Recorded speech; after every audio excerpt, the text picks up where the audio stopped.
Hi there, my name is Katie and this is the How to Be a Minimalist YouTube channel.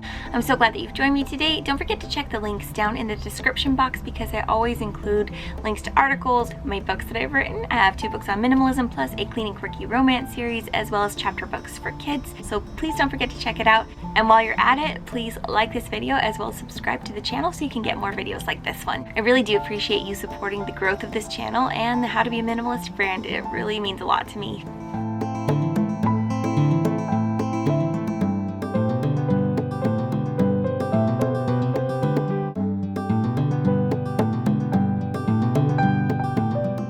So when I actually sat down to edit this video, I realized I never filmed an intro kind of explaining what the video was all about.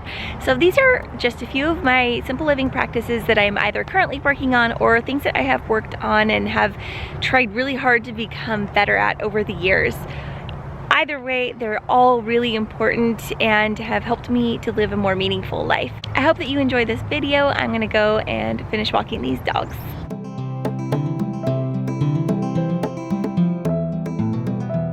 The first practice that I want to talk about today is simplifying your space.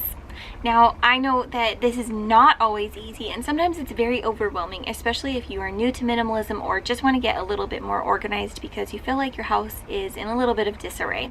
I know for me personally, it has been a challenge living in an RV to have a space that just feels nice and clean and happy and tidy all the time because there is not much space in here and it is also shared by 4 people. So it's not always easy. My kids can be kind of like little tornadoes and make a mess super fast. Also, RVs get like messy super fast. So there's also that part. They get cleaned up super fast, they get messy super fast. What do you do? Still, this is a dream that we had and we are so happy that we were able to achieve it and we are really loving the lifestyle. It's been important for us to be able to make sure that there are spaces in our home that are really beautiful to us and are calming and that our house is organized in a way that generally speaking it feels pretty good inside. It's really important in my opinion to make sure that we have that time to live simply in the way that we want to, and most of the time if we have an excessive amount of things or an excessive amount of clutter, it means that we are not able to practice simple living in the way that we want to. So we've got to do something about it, and often simplifying our home is the answer. If you're trying to simplify your home and you feel kind of overwhelmed by the state in which your home is, start small. Pick one space that you just really want to beautify, even if it is one little drawer. Just pick one space and see what you can do with it to make it the place that you want to be. It might motivate you. You might just feel really content with that one spot being how you want it exactly, and that's okay. Either way is great. Your life will likely be improved by just having that one place that feels really nice to you. Another simple living practice is to be really present. I have been trying to compartmentalize all of my tasks because I found that I was trying to multitask all the time and it really wasn't working for me. When I'm working, I really try to work hard and I find that it actually makes me more efficient to be super focused and to get my jobs done. I also find that because I'm able to kind of dive into my work, I enjoy it so much more than I already do because it's fun to make videos, write books, and podcasts. There are times when it can be stressful though, and so making sure that I am able to be present with my work has made it so much more meaningful to me, and it's allowed me to take this creative work and turn it into something that I really enjoy and a time and space that fulfills me. I find the exact same thing is true when it comes to either homeschooling my kids or being present with my husband if we're on a date or just being with my family or friends or whatever it is that I'm doing. When I really try to be present, I find that I am able to let go of stresses, I'm able to just enjoy the moment, and I find that it is soul-filling. I also find that when my either housework or my creative work or whatever is taken care of, I am so much better able to let go and enjoy that time playing with my family or hanging out with friends because I don't have those stressors on my mind. I don't see a pile of dishes that needs to be done. I don't have a podcast that needs to be edited. I'm just able to be present because my stuff is taken care of. So being present is really important, and people talk about that a lot when it comes to being present with their family and all of that. And I would say if you have to choose one, choose, being present with your loved ones, whoever they may be. But I think that it's also really important to be present at work so we can get in there, get it done, feel great about it, and improve our progress as creators, earners, whatever it is that you are doing, and then also be able to separate that out. I love single tasking. It's something I've been practicing more and more in the last year, and I feel like it's a really important thing for me personally, when I used to think that multitasking was just awesome. For me, it's not.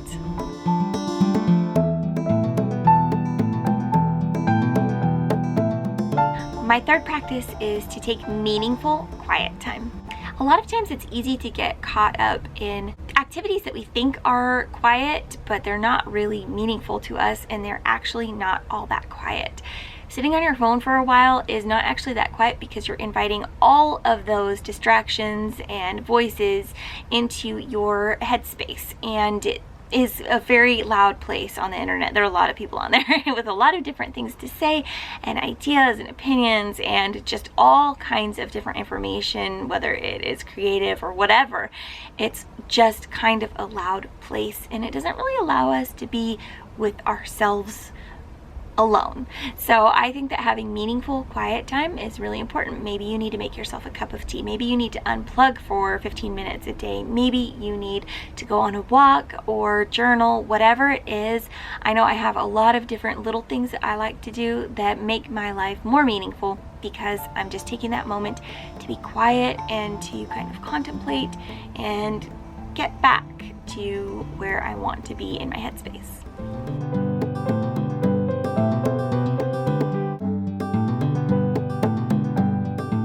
My fourth simple living practice is to say no to things that are not meaningful in our lives. I think that this is a really hard one for some people. I know that I probably spent the first 2/3 of my life just saying yes to so many things, and I've felt resentment that I've had to overcome over some of that. I'm not saying that we should be selfish people, and I'm not saying that we shouldn't volunteer or do service or say yes to friends. I'm just saying that sometimes we need to get our lives in control first, and our lives have an ebb and a flow of busyness or times of kind of a little bit of rest in them. And sometimes during those restful periods, I find that I'm better able to help others or to engage with friends that I want to engage with and things like that. And in times when there's high stress, I still want to do some of those things, but I'm not able to, and yet I feel guilty for saying no. At least I used to. I feel so much better about saying no now because I've accepted this ebb and flow in my life, and that is ever changing, and I really hope that I communicate with others in a way that they know that I love them, but I just can't do whatever it is that they want to do at that time. I also have tried to stop putting so much pressure on myself. As I've compared myself with others, it has always gone wrong. And so taking a moment to evaluate whether an activity is actually beneficial in my life is really important. Everyone's lives are different though, and as I've learned to say no to more, I have felt more peace in my home, because in my life I have found more order as well as the benefits for my family, and those benefits have extended out to others in really positive ways, where I was stressed before whenever I would say yes to anything pretty much. I don't feel that anymore, and so I feel like I'm better able to engage with those that are wanting to do things or needing service or whatever it is. And so it's just a much better thing to have my life in order first, and then to be able to say yes to things that are truly meaningful in my life. Saying no, I've also said no to the guilt, and it's been a really good thing.